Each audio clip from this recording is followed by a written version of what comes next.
Bonsoir, bienvenue à La Facture. Dans quelques instants, vous allez voir deux témoignages rares. Deux ex-vendeurs d'appareils électroniques vont vous expliquer comment leur patron exige qu'ils se comportent avec vous, le client. Ces deux vendeurs, qui travaillaient dans des grandes surfaces, ont pris contact avec nous après la diffusion de notre reportage sur les garanties prolongées cet automne. Ils vont lever le voile sur des pratiques plus que douteuses. Comme vous allez le voir, vous êtes très loin dans les préoccupations de nombreux commerçants.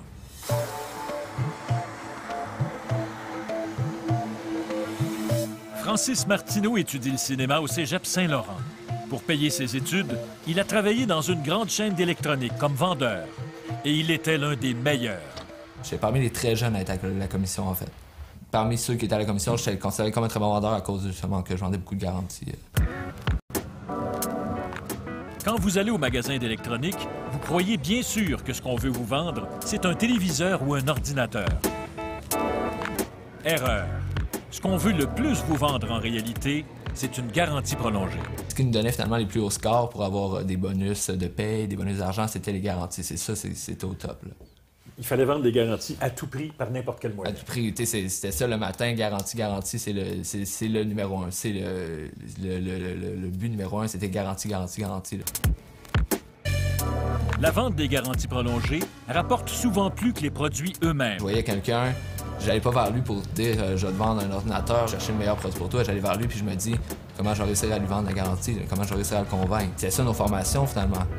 Pour mettre la main sur cette véritable manne, plusieurs magasins érigent en système la vente des garanties prolongées.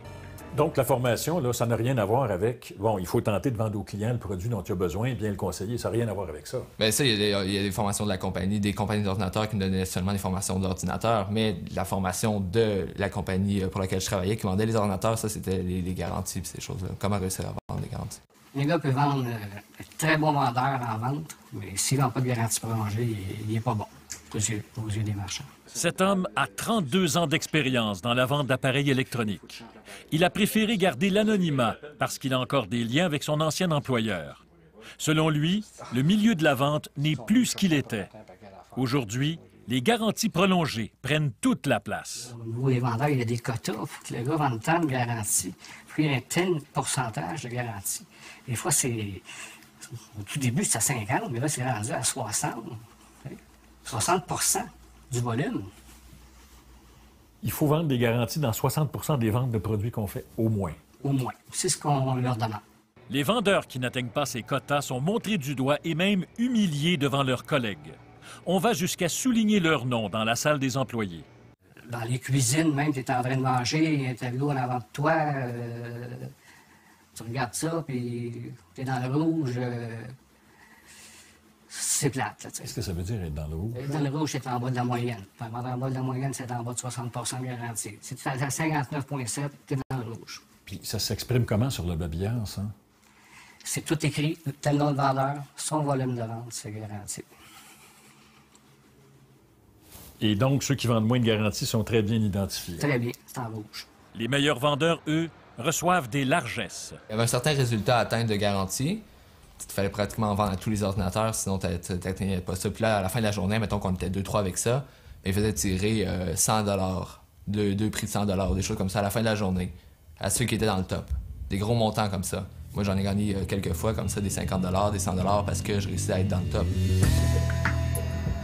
Toute cette pression qu'on met sur les épaules des vendeurs les amène à adopter des comportements aberrants face aux clients.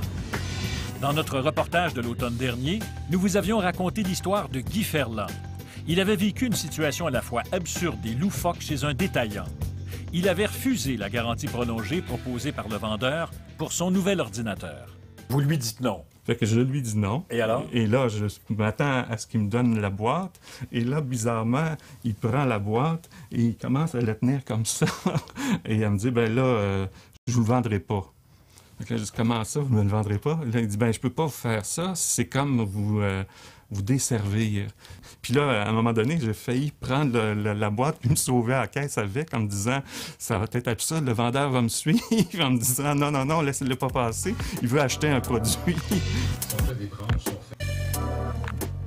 Francis Martineau a vécu des situations semblables. Là où ils travaillaient, les vendeurs allaient jusqu'à refuser de vendre des ordinateurs en solde à des clients qui refusaient d'acheter la garantie. Oui, on pouvait aller jusqu'à lui dire il n'y a plus d'ordinateur en stock parce que justement on savait que quelqu'un d'autre allait venir puis prendre la garantie, donc c'était pas avantageux du tout pour nous de laisser partir avec un ordinateur comme ça en rabais, avec rien.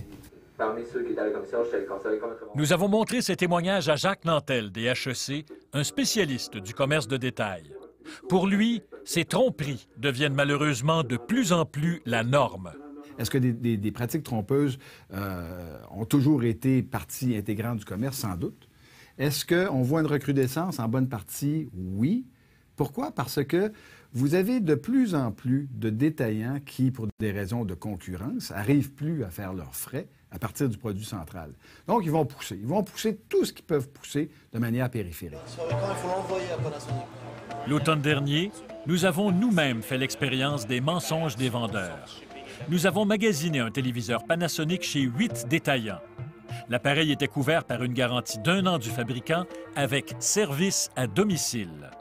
Mais pour mieux nous vendre leur garantie prolongée, 5 vendeurs sur 8 nous ont menti en nous affirmant que Panasonic n'offre pas de service à domicile. C'est des vendeurs d'expérience qui mentent. Point final. Ils mentent aux clients. Ils disent n'importe quoi pour vendre une garantie. Le plus odieux, c'est que certaines tactiques ciblent même les familles pauvres, attirées par les plans de financement sans intérêt. La compagnie nous imposait.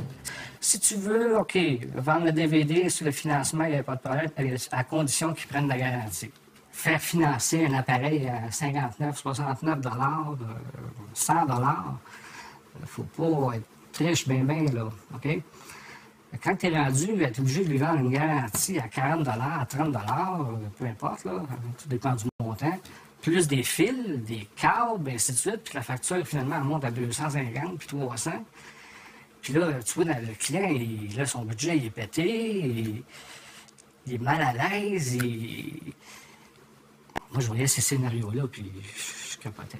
Selon Jacques Nantel, lorsqu'on vous propose une garantie prolongée, c'est rarement pour vous rendre service. Est-ce qu'on en a besoin de ces choses-là? En grande partie, non. Non, sur le plan économique, la réponse est non. Mais la pratique se situe malheureusement pas sur le plan économique. Elle se situe toujours sur le plan psychologique, c'est-à-dire la capacité des consommateurs à assumer un risque. C'est cette corde-là qu'on va chercher. Tout le temps, tout le temps, tout le temps. Le vendeur de 32 ans d'expérience, qui a connu l'époque où le service à la clientèle avait encore un sens, en a eu assez. Puis la tendance, ça s'en va vers ça. Ça va vers, justement, là, le mensonge. Toujours être ça. Ça va toujours être ça. La fin justifie les moyens. Ouais. C'est pour ça que les jeunes vendeurs, il y en a de plus en plus dans les magasins. Francis Martineau était l'un de ces jeunes vendeurs prêts à tout. Mais après 4 mois, malgré un salaire alléchant, il n'en pouvait plus. Toute la journée à arnaquer les gens comme ça, à leur mentir dans le but de me faire de l'argent puis dans le but de garder l'emploi, d'avoir des bons scores. Il y a tellement de choses qui venaient avec, tellement d'avantages qui venaient lorsqu'on vendait la protection à comparer à quand on n'en vendait pas, que moi, j'arrivais à aller au travail, je me disais, faut que j'en vende. Puis je faisais ça toute la journée. À demain, ça tape sur le moral. C'est pour ça que j'ai quitté l'emploi, là, finalement. En terminant, un conseil de vendeur. En achetez-vous? Jamais. Le produit est déjà garanti. Il faut convaincre quelqu'un d'acheter quelque chose que moi-même, j'achèterais pas. Donc, à un certain point, moi, j'ai une meilleure connaissance de la garantie que lui. Puis moi, je la veux pas, puis il faut que j'aille la vendre. C'est vraiment arnaquer le client. Si demain, tous les consommateurs se mettaient ensemble et disaient on n'achète plus de garantie, tous les magasins deviendraient non profitables, puis ils se reprendraient sur les prix, puis les prix vont recommencer à monter. Mais à partir de ce moment-là, on paierait pour, dans le fond, exactement ce que l'on cherche à acheter et non pas pour des trucs qu'on les impose.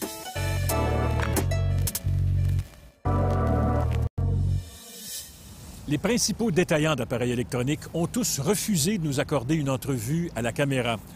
2 de ces détaillants nous ont quand même avoué qu'ils n'avaient pas le choix d'exiger ce genre de comportement de leurs vendeurs parce que, nous ont-ils dit, tous les autres commerces le font.